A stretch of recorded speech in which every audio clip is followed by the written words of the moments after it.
300 টাকা করে গজ কাপড় দিয়ে বানানো হয়েছিল শাড়িটা। আপনারা সবাই গজের কাপড়ের শাড়ি ড্রেস অনেক পছন্দ করেন, ভাবলাম আজকে শাড়িটার ডিটেলস আপনাদেরকে বলি। শাড়ি বানাতে ম্যাক্সিমাম 7 গজ লাগে এবং একটা ব্লাউজ মেক করতে লাগে 1 গজ। টোটাল 7 থেকে 8 গজ হলে কিন্তু এরকম সুন্দর একটা রেডি শাড়ি আপনারা করে ফেলতে পারেন। আমার যদিও টাইম ছিল না ব্লাউজ বানানোর, প্ল্যান হলো যে সবাই আবার শাড়ি পরে রমনা যাব, তাই তো একটা ব্লাউজ ম্যাচিং করে চলে গেলাম রমনা।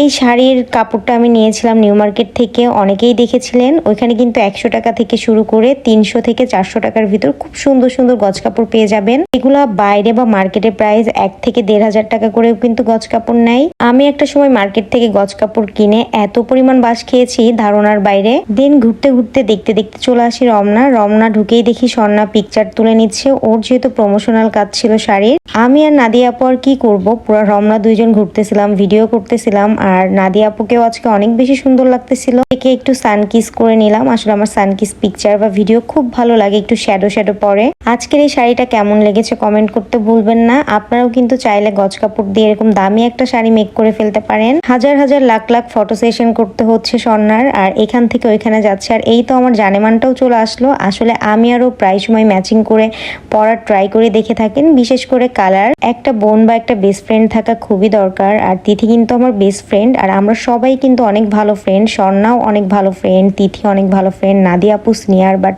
অনেক বেশি কেয়ারিং। ওকে একটা ব্যাগ ধরাই দেই আমরা, আসলে ওর এই ব্যাগটা আমরা সেই 3 থেকে 4 ঘন্টা টানতেছি। মানে ওর একটা জিনিস ছিল আমার কাছে, পরে ও আসার সাথে বললাম তোমার জিনিস তুমি নাও। আর এই যে দেখেন আমরা সবাই একসাথে হলে কি করি। আর এখানে সুন্দর সুন্দর কন্টেন্ট মেক করা হচ্ছিল, ভিডিও করা হচ্ছিল, দেন একটু হাইফাই দিলাম, অনেক ধরনের ভাবসাব করতেছিলাম।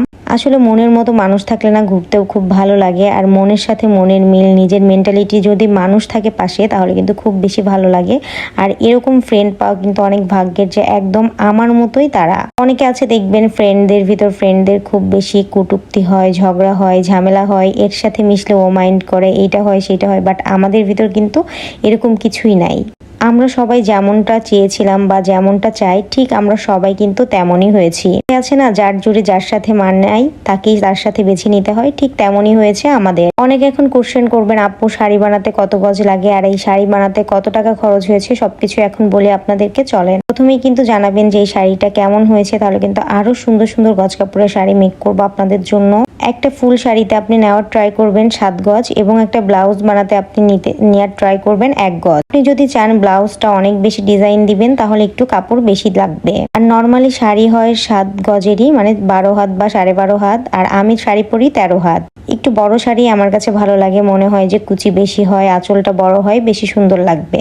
আর এই শাড়ি খরচ আমার টোটাল মোটামুটি 2000-এর মতো পড়েছিল। এটার 1 গজ পড়েছিল আমার কাছে 300 টাকা করে। আর আমার এই শাড়িতে মোট 7 গজ কাপড় আছে। আপনারাই হিসাব করে নিতে পারেন যে আমার কত কস্ট পড়েছিল। আমি ভেবেছিলাম যে আঁচলের সাইডে একটু টার্সেল দিব, একটু ইয়োগ লাগাবো, একটু লেস করব, বাট কোনো কিছুই হয় নাই। হুট করে প্ল্যান, তাই পরে ফেললাম। আমার ইদানিং কেন যেন অনেক বেশি শাড়ির প্রতি ভালোবাসা হয়ে গিয়েছে। মনে হয় যে সারাদিন শাড়ি পরি আর ভাব দেই আর ঘুরে বেড়াই। এখনের বয়সটাই এমন, বউ বউ হওয়ার বয়স, বাট বিয়ে হচ্ছে না। কবে যে বিয়ে হবে, ভালো ছেলে পাইলে অবশ্যই কমেন্ট করে জানাবেন। Just kidding.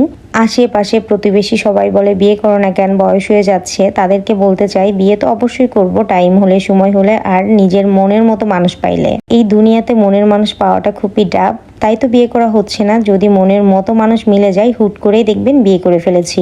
নেক্সট ভেবেছি একটা সাদা গজ কাপড় দিয়ে সুন্দর একটা শাড়ি মেক করব। আচ্ছা আপনারা আমাকে কমেন্ট করে জানান তো আমাকে কোন কালারের শাড়ি পরলে বেশি মানাবে। আচ্ছা যাই হোক, এখানে কাকে বেশি সুন্দর লাগছে সবাই কিন্তু আমাকে বেশি বেশি করে কমেন্ট করবেন যে নিঝুম আপু বেস্ট, নিঝুম আপু বেস্ট। মানে আমাদের সবাইকে কেন জানি আজকে অনেক বেশি সুন্দর লেগেছে। এই ভিডিওগুলো দেখতেছিলাম আর আমি নিজেই হ্যাপি হয়ে যাচ্ছিলাম যে আমরা সবাই কত সুন্দর করে শাড়ি পরতে পারি আর কত সুন্দর করে মেনটেন করতে পারি। সো বাই বাই, আল্লাহ হাফেজ, ভালো থাকবেন।